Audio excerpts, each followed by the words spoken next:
What makes a nursing home one of the best? Behind those rankings that guide countless families making life changing decisions. There's a blend of rigorous analysis, dedication, and a commitment to quality of care. And today we're pulling back the curtain on that process and diving into what helps shapes these critical decisions. So, whether you're a family caregiver, someone searching for answers, or a professional seeking improvement, this episode offers insights you don't want to miss. My guest is Zach Adams, a senior health data engineer at U.S. News and World Report. With lots of experience, Zach has become a leading force behind the best nursing homes, best senior living ratings, and much more. His expertise in advanced statistical modeling and data analysis ensures that these rankings are more than just numbers.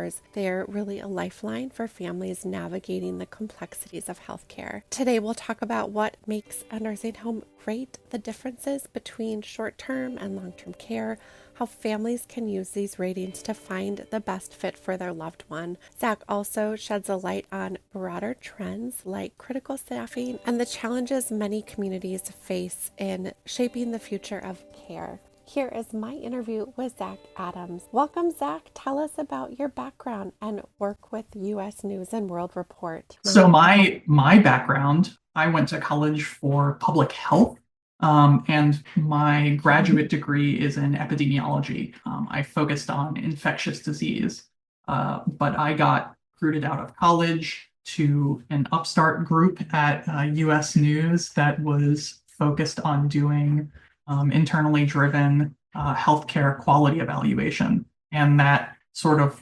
portfolio of research includes best nursing homes, best hospitals, and that itself, is broken down among a whole slew over 20 procedures and conditions that are what we call common care, but these are still very serious things requiring inpatient care, hip replacements for fractures, heart attacks, coronary artery bypass grafts. So Wow. also children's hospital rankings, and we also have recently, a few years ago, I say this recently as in I've been working here almost 10 years, so it feels recent to me, but for a few years now, we've been doing ratings of senior living communities as well, in addition to nursing homes. It's such a needed lens to approach that because there are so many families that are really hungry for information on how do we decide, how is it evaluated, what should we look at. So I think it's really important to dive into that. Yeah, that includes my family as well. I've done a few interviews on best nursing homes in the last month or so, and I've told everyone, look, in the last 5 years or so, my grandfather has gone to short-term rehabilitation a handful of times, including he broke his shoulder a couple of years ago, in the middle of the early parts of the COVID pandemic.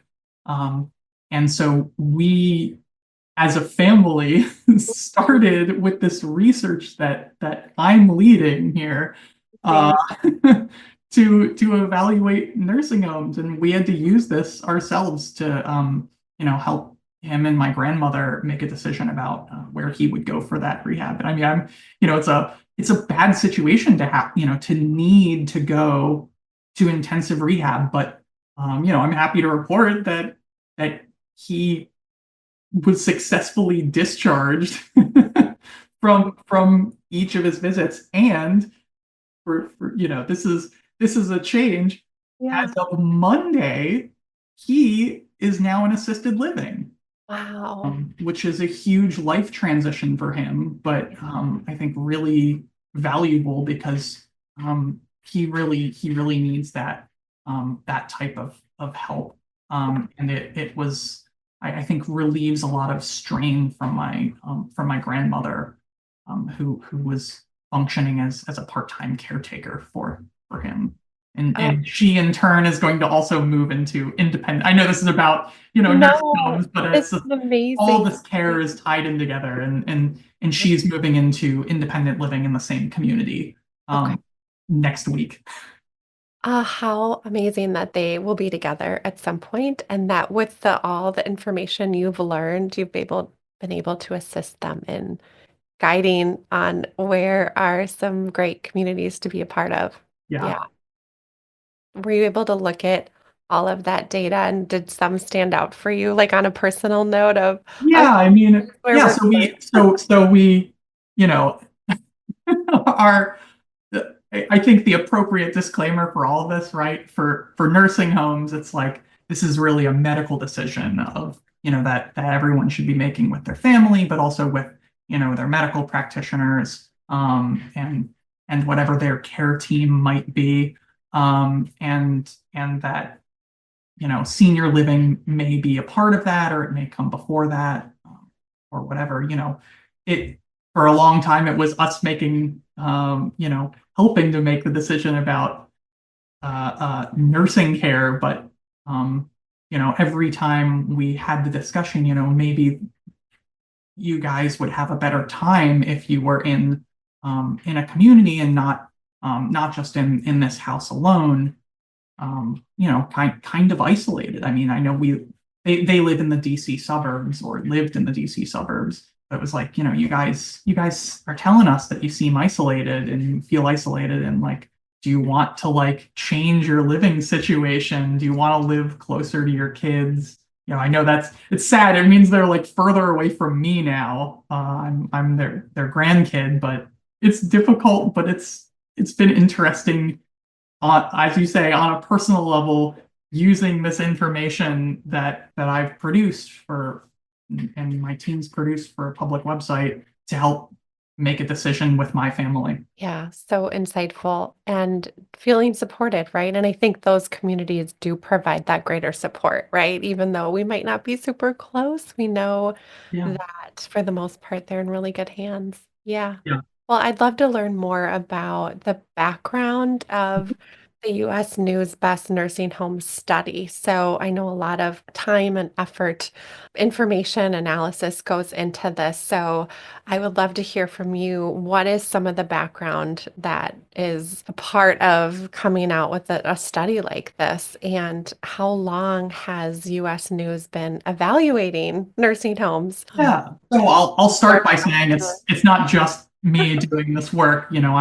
I'm here the representative of a whole team of analysts. Most of us have epidemiologic or biostatistical backgrounds, and we've been doing the best nursing home ratings since 2009. But in its current iteration, with what I would call maybe a more complex and detailed analytic methodology that's much more similar to our best hospitals, procedures, and conditions ratings. We've been doing that style of analysis since 2018.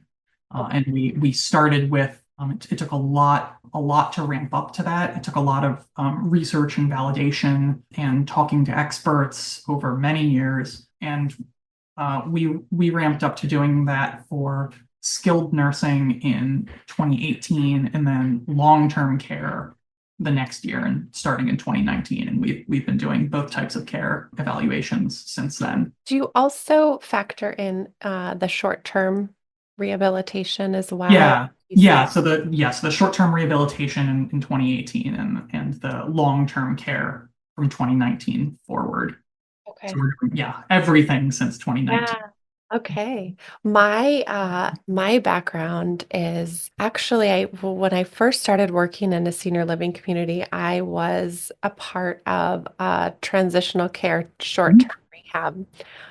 100, I hate to use the word beds, but that's how they described it at the Right, time. right. Um, Yeah. Community and gosh, the insight of being a part of that. So yeah, as I was reading through this, it was like, okay, yeah, just some of those familiar factors within that. What are all of those factors a part of the consideration process when you are evaluating? Specifically for this conversation, we'll be talking about nursing homes, but happy to also dive into No, it's those other For points. sure. So for nursing homes, we use what's called the Donabedian model of quality. So we break apart these factors into three dimensions or categories. So the first is structure, and that includes stuff like the resources connected with care, like staffing levels, training, staffing consistency, and ownership. Process, which is sort of the well, cyclically, this is the process of care. It's like the methods in which people are treated. So that's like preventing medical errors, preventing infections, doing pharmaceutical needs reviews, as well as outcomes. So those are what everyone really thinks about. It's at the forefront of mind, the results of care, and they can be good outcomes like for short-term rehabilitation, that's successful discharge. For good, it's successful discharge, right? And then there's the bad outcomes, right? That's really what people are most afraid of. That's stuff like emergency department visits, infections requiring hospitalization, rehospitalization, and falls. Those are big ones. Yeah. There's such a variety of data that you look at. And for those that might view nursing homes and senior living the same, we know that they're not. So, what are some of those differences when people are evaluating care for a loved one? Yeah, so I'll start with like senior living communities. So senior living communities, I don't know how you would describe it. The regulatory business environment might vary from state to state in the terms of art of what these places call themselves, but really it's split up into three types of care. There's independent living, assisted living, and memory care. The independent living is like a community plus. So this is where my grandmother is moving to. And there may be services available to help out doing some stuff like cooking and cleaning. So she's bringing just her small egg pan because she wants to cook a single egg for herself every few days, but most of her meals are provided for. But it's about ease of life rather than requirement for help with activities of daily living, getting out of bed, etc. Assisted living is more care. That's for people who need help with activities of daily living. Um, they may need some level of nursing care or at least nursing assistance. They may need help getting out of bed, toileting, other things like this. Um, Memory care is like assisted living plus. That's for people who have added care for cognitive or memory disease and disability. There may be like greatly heightened security to prevent residents from wandering unsupervised or getting lost. Um, it's a high level of care for that type of senior living community. Um, for nursing homes, you have short-term rehabilitation, which is like a time-limited time in the nursing home. Usually it's for Medicare stays. People over 65 are on Medicare, and the Medicare stay is up to 21 days in a single stay, or like up to 100 days, I think, in a year.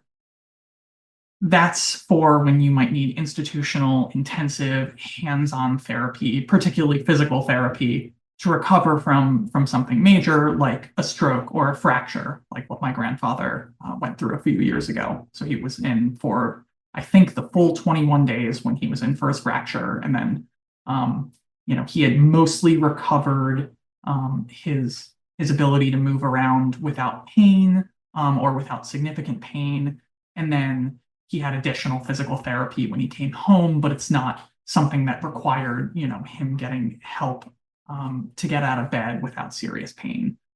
And then long-term care, this is sort of the most intensive medical care. That means you have nursing staff around in the home 24/7 because everyone needs some level of physical or nursing care.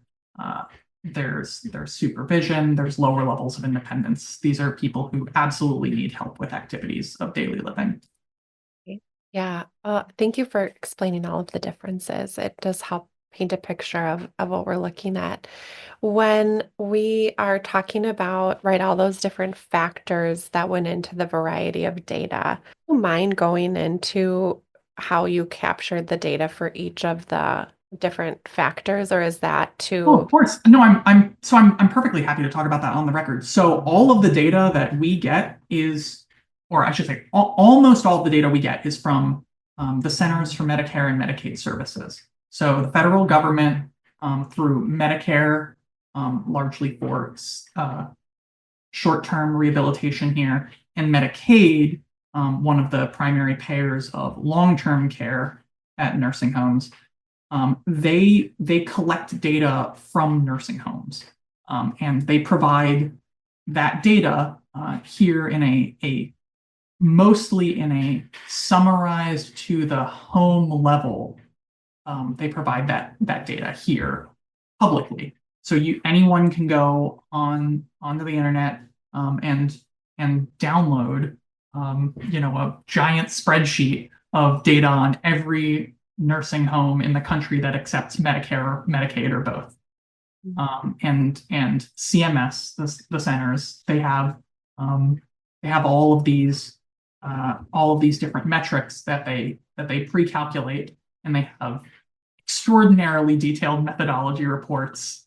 Sometimes they're hard to get to, but they certainly have the detail available, as you sort through them on all of these nursing homes. And so that's nearly 15,000 in the country. It's been slowly declining over the last few years as some nursing homes have shuttered.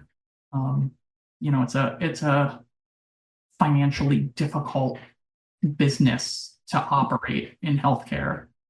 So there are almost 15,000 across the 50 states and territories, but that data is available. And then on top of that, we're using that like these sort of, I don't know, summary sheets, I might describe them as, because they're summarized at the home level. In addition to that, we supplement it with also a publicly available record of nursing staff. So as of, I think it's 5 years ago, give or take. Don't quote me on that one. As of about 5 years ago, all nursing homes are required to have a daily report on their staffing levels in this thing that is very in the weeds called the payroll-based journal. And it's an auditable record of staffing. And we use that to measure the staffing levels, both total and typed. So that may mean registered nurses as compared to registered nurses, LPNs, and nursing aides.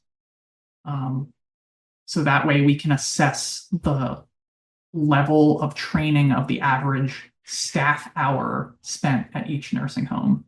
And we also use that to evaluate what we call the consistency. So nursing homes are required to have a registered nurse on staff 8 hours a day. So we want to measure the proportion of days in the last year that the nursing home actually met that federal requirement. And so with this data, we can do that. Yeah. It's really, it's unfortunate that not everyone meets those requirements, Right. but Yeah. it's meaningful to me at least. It's really helpful, I think, for people to know, what nursing homes don't have a registered nurse on staff for 8 hours a day, even though they're supposed to. Right. And they're Right. suggested to have one on staff 24 hours a day. And I like that it looks at the consistency too, right? And US News found that about half of US nursing homes did not comply with the federal regulation of at Yeah, least. and it's an average of like 15 days a year. So if of these half that are not compliant with the regulation, on average, each of those has 15 days a year that they don't have a registered nurse on staff as much as they're supposed to. Right. And I'm sure that is not only important for families to know, but the people that reside in those communities. Yeah. Yeah, and it's that, I mean, that's meaningful again to me directly. My grandfather had a fall at one of his nursing home stays, and there was no one around to help him.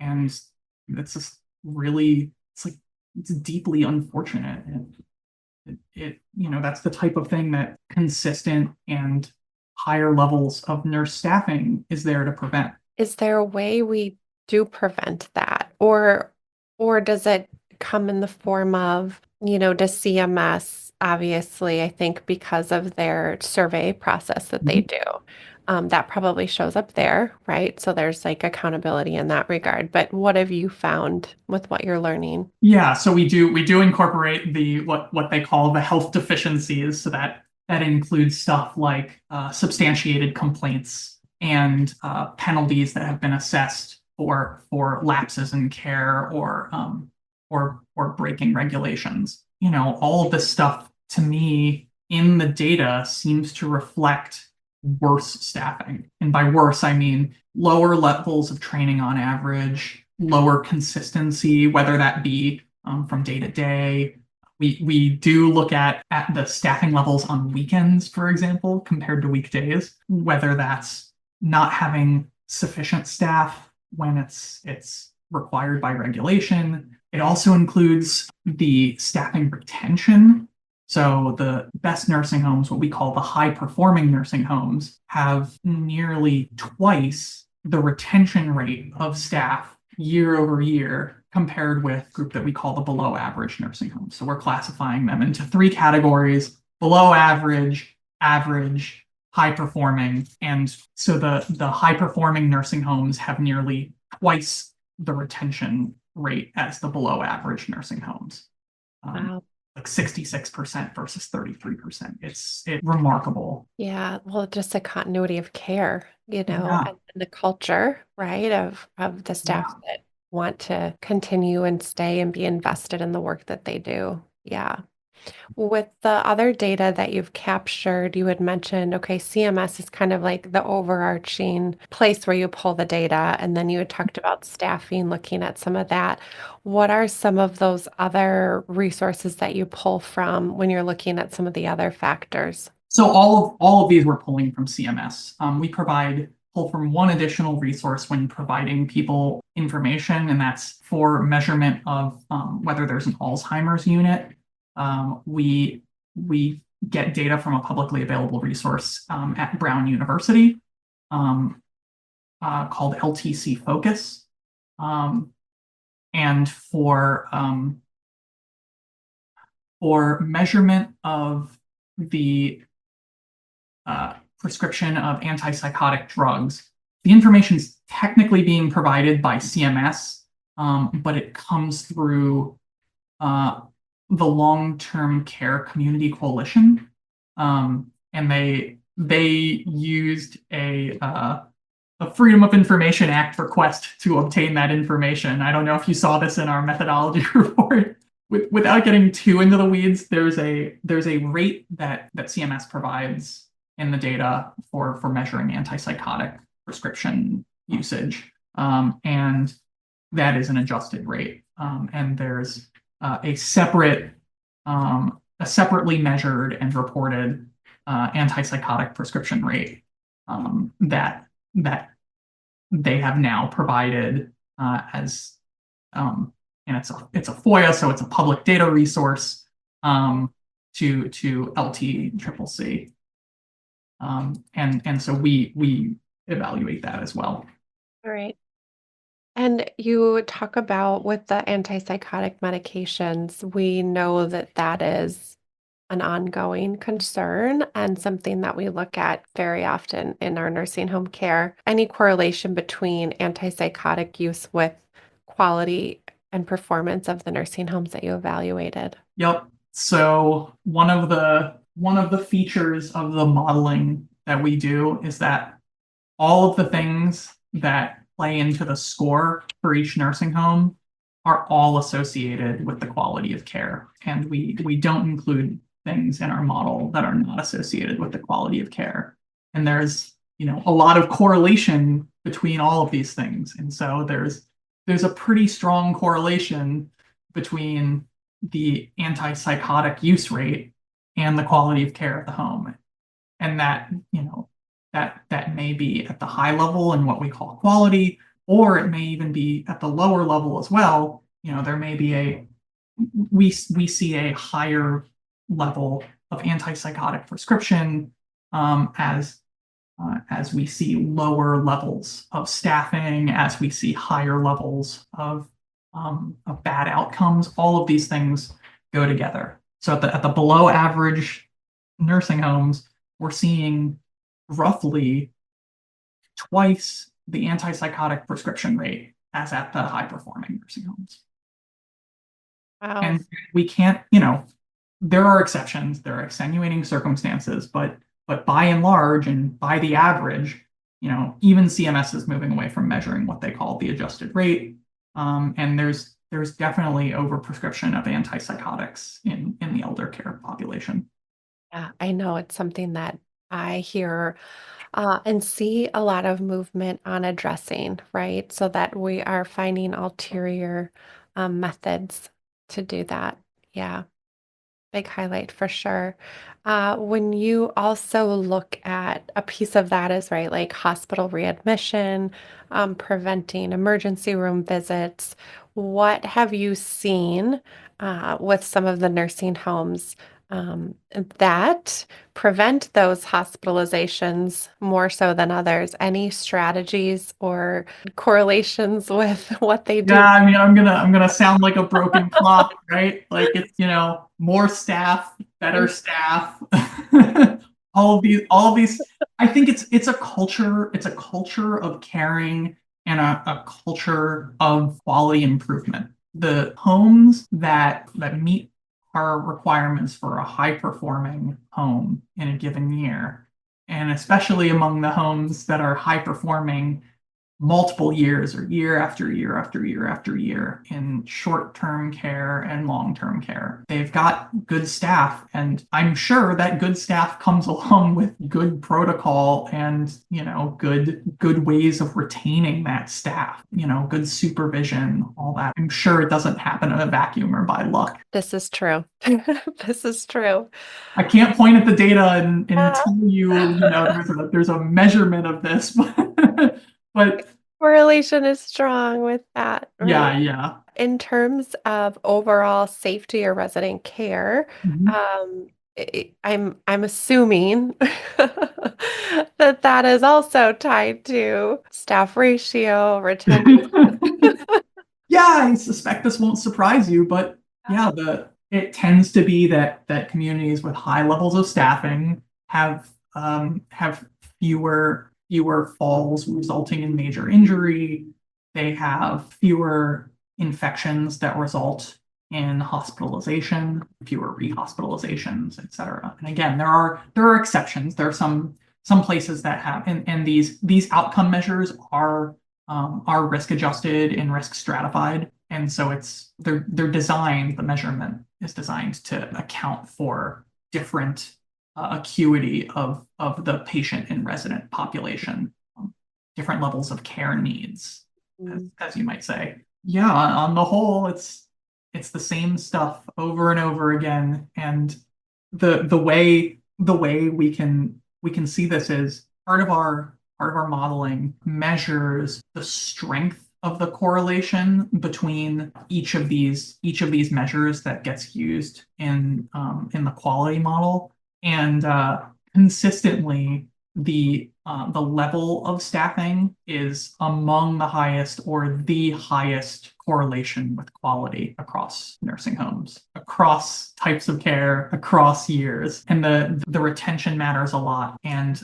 the training level matters a lot. Yeah, like the register, if you have two places with 10 nursing hours assigned, I'm making up an arbitrary number. If you have two places with 10 nursing hours assigned to each resident each day, but one only has two registered nursing hours of those 10, and the other one has 9 registered nursing hours of those 10.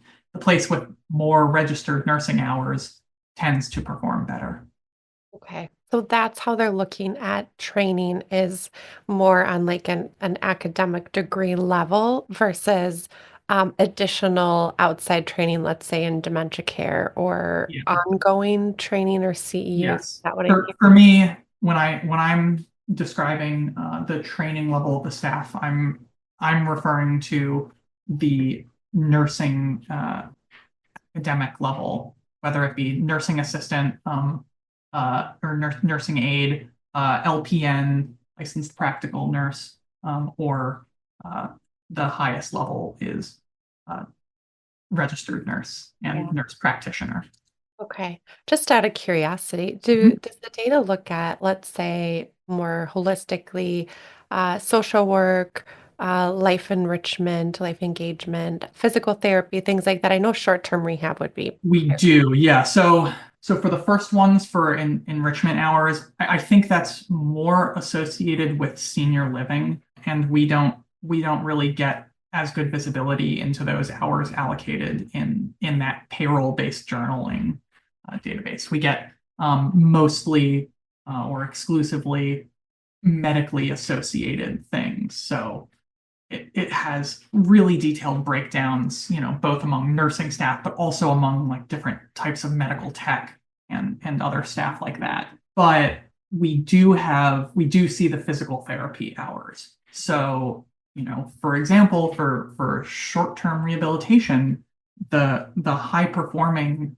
homes have upwards of 4 times the amount of time available for physical therapy per person as the below average homes.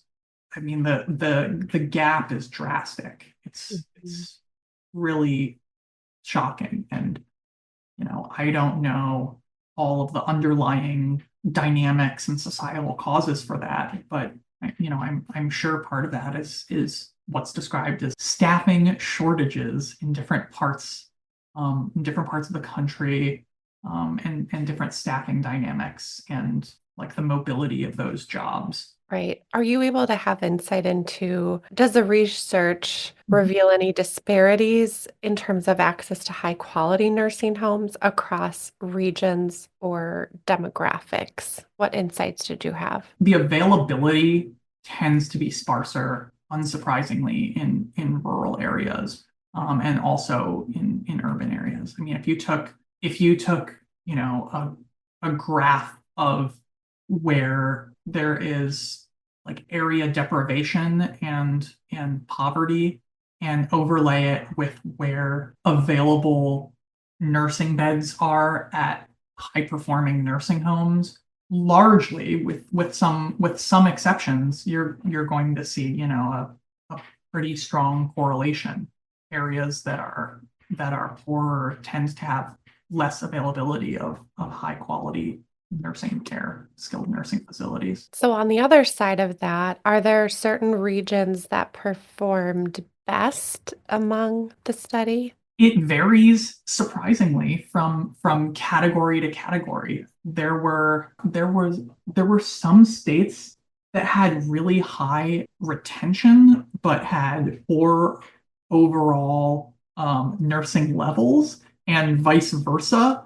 And I don't know if that's the state labor market or regulatory environment that causes something or helps cause something like that, but it varies pretty drastically. And there were some places that had really good availability of high quality nursing care. And it's a lot of cities, and especially cities that demographically have a lot of seniors. It's where the nursing care is gravitating or gravitated toward where the need by number of population Right. is. Right. And so that's like Boston, Chicago, Miami, New York, Philly, Phoenix, San Diego, San Francisco, Minneapolis, and Washington. Those those places had the greatest number of best nursing homes there. Okay. For the most Yeah, part, that's what doesn't we're surprise learning, me. right? Yeah. So fascinating. It's really fascinating.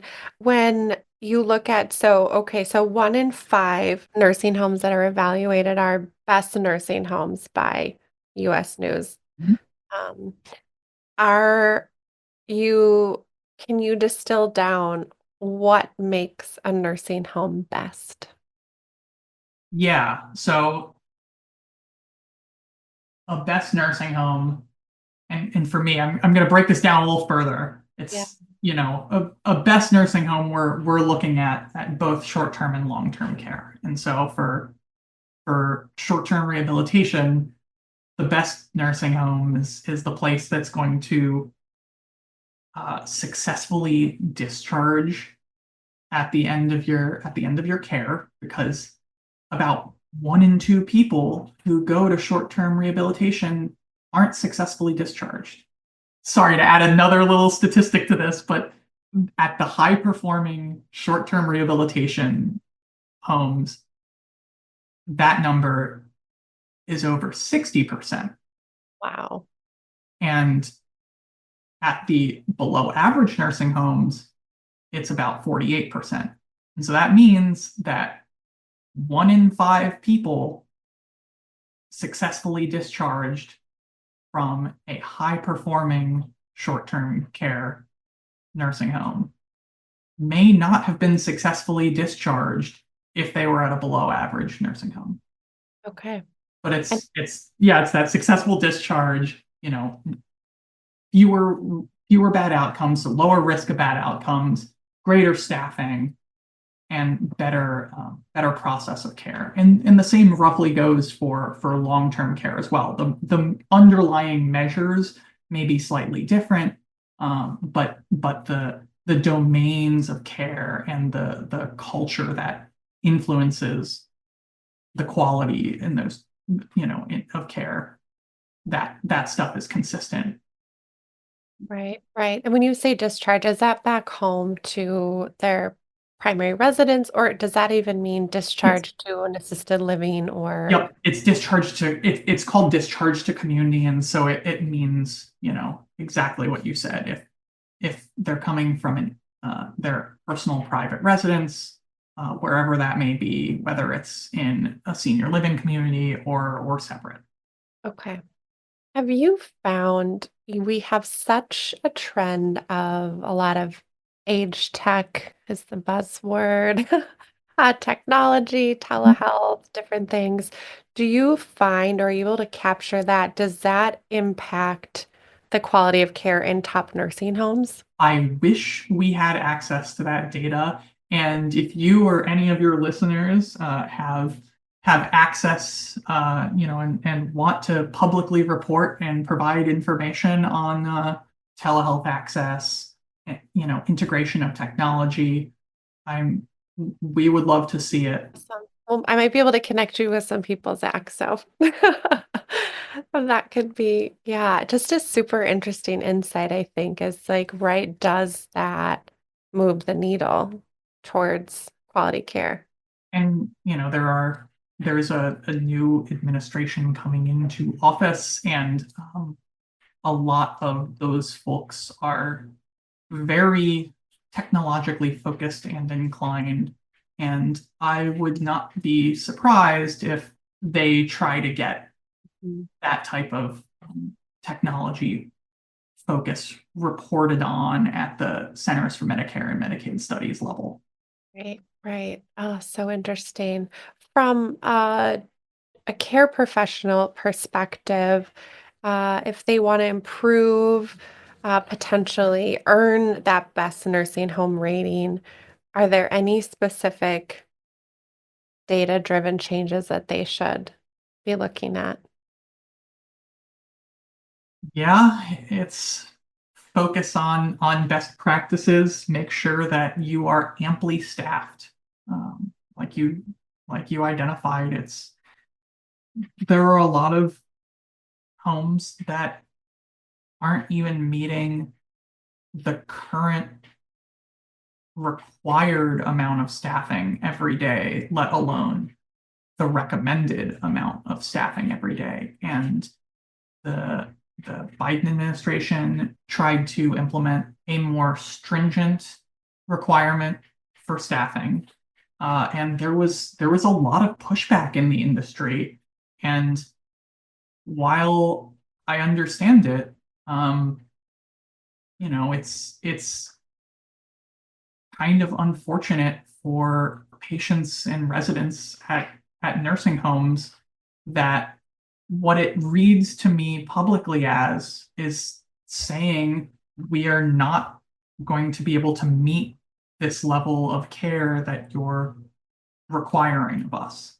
And I don't know if that's the message that was intended to be communicated, but that's what it read as. And we for many years have been looking at the levels of nursing care and the consistency of nursing care, and we report on it. And regardless of where the regulations are, we are going to continue to report those comparisons between homes and Right. make sure that people are informed about the training levels and the consistency of all the nursing staff at each of these homes. One of the things I really always encourage families is to use their voice and advocate for their loved one, right? I think a lot of times we might not be as vocal when we enter different care communities, but we really are the agents of change, right? Like we can demand or ask questions, be curious, and try to, like, if we all do that, right, from a consumer perspective,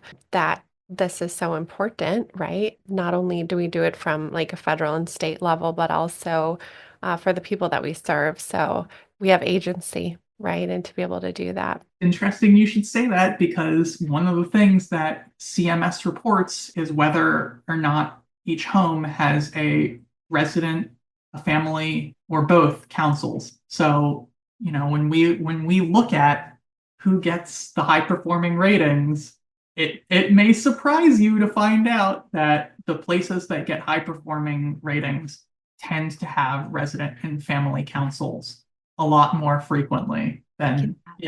than the below average homes. Ah, I'm glad you brought that up. I'm glad you brought that up. Many families also worry about, right, like quality care, but with affordability. Are you able to capture any data on cost-effective communities with high quality care? Is that not a factor? Is it a factor? What are you seeing? So it's not a factor in our quality of care research right now, but I would leave that door open, that we could look at value in the future. The data that we report on right now is the publicly available data from CMS for hospitals. They have, and for other types of care, we use basically a paid data source, and that's more nitty gritty. We get all of the claims, all of the insurance claims that go to Medicare for inpatient, outpatient, etc. Those claims are available for skilled nursing facilities as well. And we have that data. And it would be a significant lift, but it could be on the horizon that we can take a look at high value versus low value care. There's available reporting on that. I know that the measure is no longer available, but or up to date, but CMS used to report on the number of therapy minutes apportioned to short-term care patients in different utilization groups. The utilization group was dependent on, this is like deep into the billing stuff, but there's a homes used to be paid at different cutoffs for physical therapy of short-term rehabilitation patients based on how many minutes of care they provided in a given week. And one of the things we used to look at is how close to the cutoff those homes got. And so we saw a pattern of what we considered to be non-patient centered billing. This is sort of like, profit centered billing as opposed to patient centered billing. And it's not like really the patients are being billed here. They're billing Medicare. They're billing the federal government. But there were a lot of homes that were providing, like one of the cutoffs was at 720 minutes per week. And they would bill 720 minutes per week, and they'd hit the cutoff for this like large utilization group. There's not much difference between 720 minutes of care and 719 minutes of care. And you wouldn't see anyone billing for 719 minutes of care. And so we could look at the proportion of claims that were billed just over the threshold for differential payment cutoff. And that's not how things are billed anymore. But that is to say, we have looked at these types of value and these value measures before and recognize that there is a tie between value and quality. Both of them are driven by taking the focus off of the patient and off of the resident and putting that focus on something else. Right. Yeah. And just even the conversation around if you have the resources, then are you able to invest in staff recruitment, retention, extra resident services, right? Like, does that correlate? Or it could go a different way. Let's say you have the resources, but those resources aren't being used tied directly back to resident care, you know? So that's definitely, there's a range. Yeah, and that's something to keep an eye on in terms of, what is the intent of the ownership. Hmm. And as the proportion of homes owned by private equity increases, I don't know. Yeah.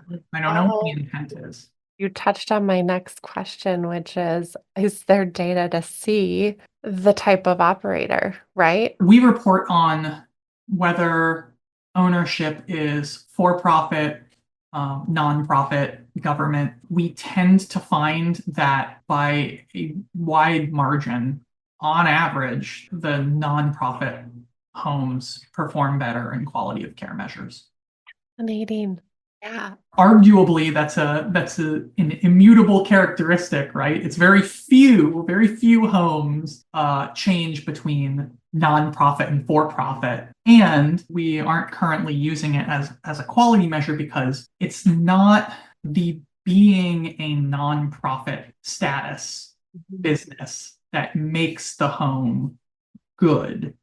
It's just that the homes that tend to be good also tend to be nonprofit at a greater rate. And I think there's, to pull on my epidemiologic background, I think there is shared cause. It's the same intent and behavior behind those things. Yeah. And again, it's not to say that there are not really truly excellent, qualities of care being provided by privately owned homes. On the Fascinating. whole, yeah, the performance of the nonprofit block Mhm. tends to be higher than the performance, across metrics on the for-profit block. Thank you for that insight. It was a question as you were talking through that. I'm like, oh, I wonder Yeah, if, there is a detailed ownership record that CMS is starting to publish and make available. yeah. It's not it's not as clean as I would describe as I would be want to describe it. Yeah. It's harder to use for analytics. There's stuff like, oh, is every owner being consistently named? Some of these homes, maybe it's a group of 10 homes, but each one is separately owned under a different LLC. Do we call them the same ownership? If there's a corporate ownership structure above them, all of this stuff. It's not as easy to sort through as one might hope. We can't just cleanly say this is a, Right. a home owned by, a chain that's owned by private equity. This is a home owned by a community nonprofit that's been in the community for like 100 years, et cetera, et cetera. Yeah. Yeah, we're right. You've got private equity, you've got REITs, you've got a management company that might oversee communities, you've got Yeah, family. it's not just ownership, it's management too. There's different Yeah, types. right. And then The you've ownership might not be providing the management or vice versa. exactly, Yep. exactly. And then you've Yep. got communities that are changing hands, every how many years, right? And then they have a Yep. different management company and a Mhm. different ownership structure. So I can imagine that following the data with that would be challenging. Yeah, but it would be super fascinating to dive deeper into that. Just if there was a correlation, that would be really interesting. Yeah. So many things we could talk through. Well, I would love, as we kind of recap, when we go to the website, Mhm. and we'll include the links in the episode description. Mhm. First, give us an overview, right? Like, what are we going to expect as a family member, older adult, even healthcare professional? And then the second part of that question is, how should we use the rating as a resource for us to navigate this process? Yeah. So I'll answer this in reverse. Yeah. The rating is a resource for providing additional information and helping people, I think, largely to either start their process or really like winnow the field of homes that they're looking for.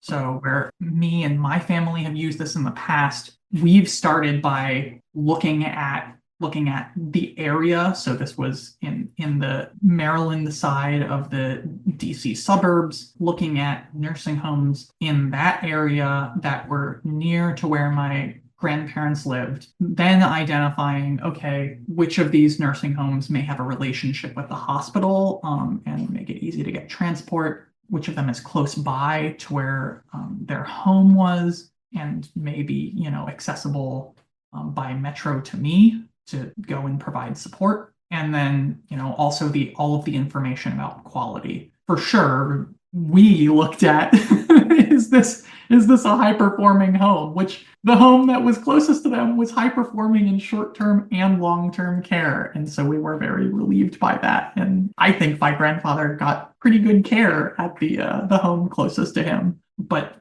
this is part of the process of looking at this stuff with your medical providers, working with your family, if you're not making this decision alone.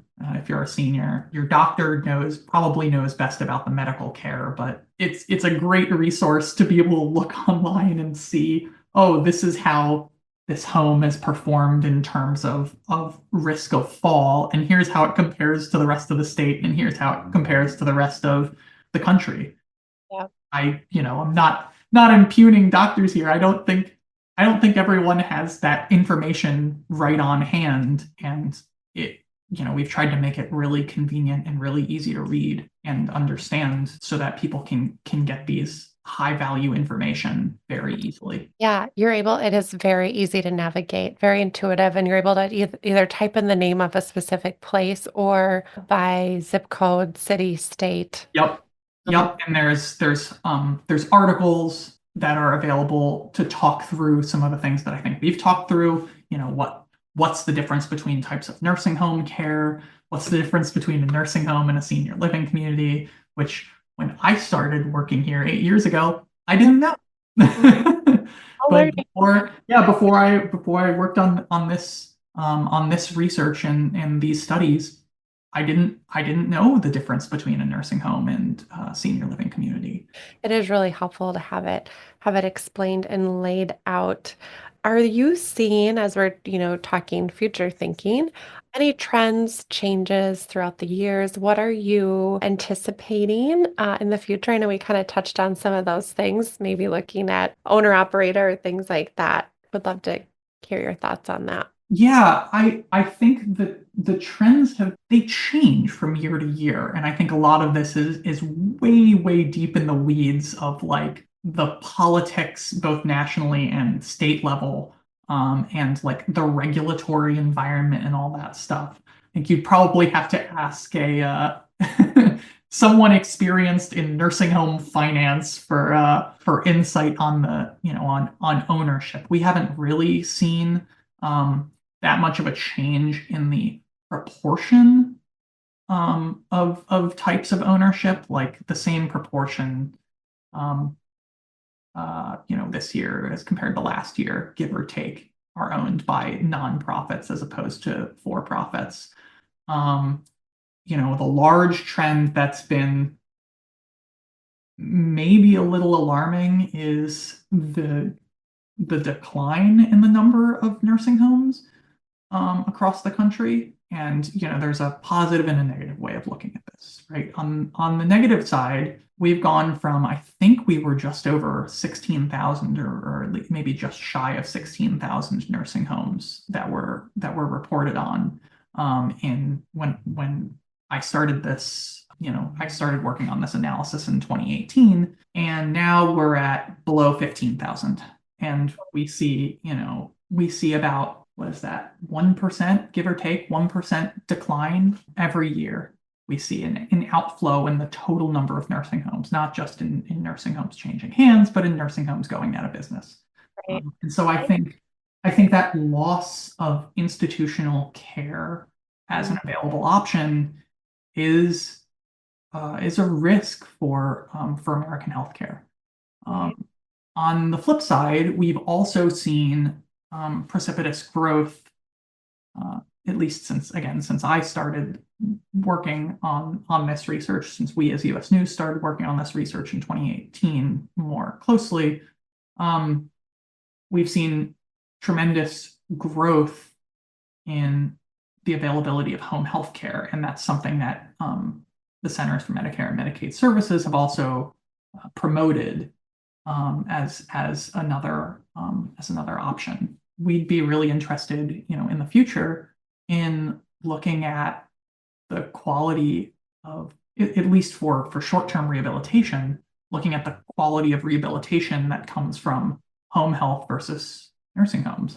I mean, there's certainly some amount of preference that plays into this. I think a lot of people want to age in place, and home health can be a part of that. That not just they're not just broadly aging in place, but also even seeking care at home and getting rehabilitation at home.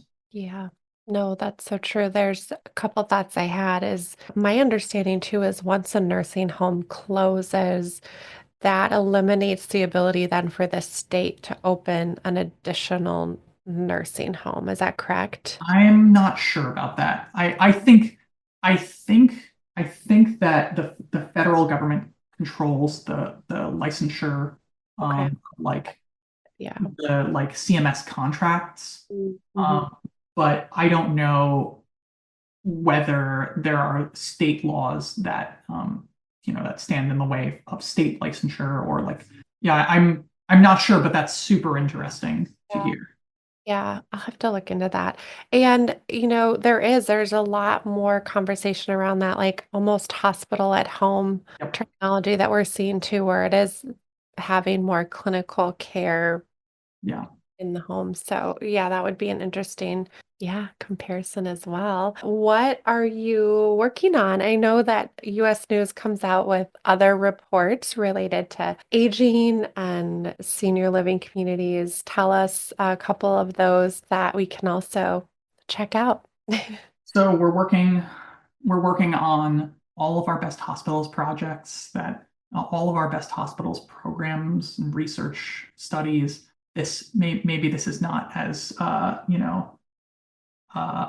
direct of importance for your listeners, but that includes best hospitals equity, that includes best hospitals for maternity, um, for pediatrics, and for sure, all the adult listeners, adult complex care and specialty treatment. I am also currently working on, and my team is currently working on, evaluations of ASCs, ambulatory surgical centers, um, as there is a transition of um, of care and treatment outside of what we traditionally think of as a hospital.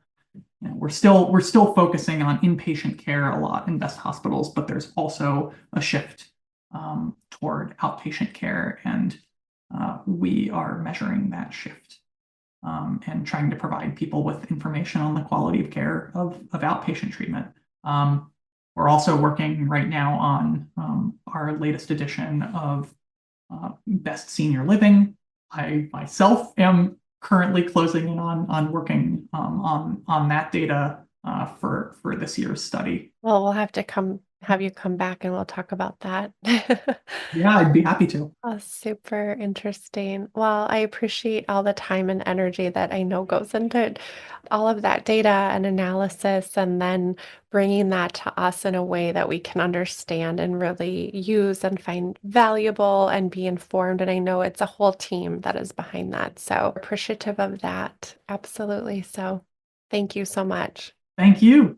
Are you looking for more support and community? We sure are. That is why I'm so happy to highlight one of my favorite podcasts in the caregiving community, Confessions of a Reluctant Caregiver, hosted by my friends and sisters, Natalie Elliott Handy and JJ Elliott Hill. They offer a unique blend of personal storytelling, expert advice, and candid conversations that shed light on the real life challenges and triumphs that caregivers face.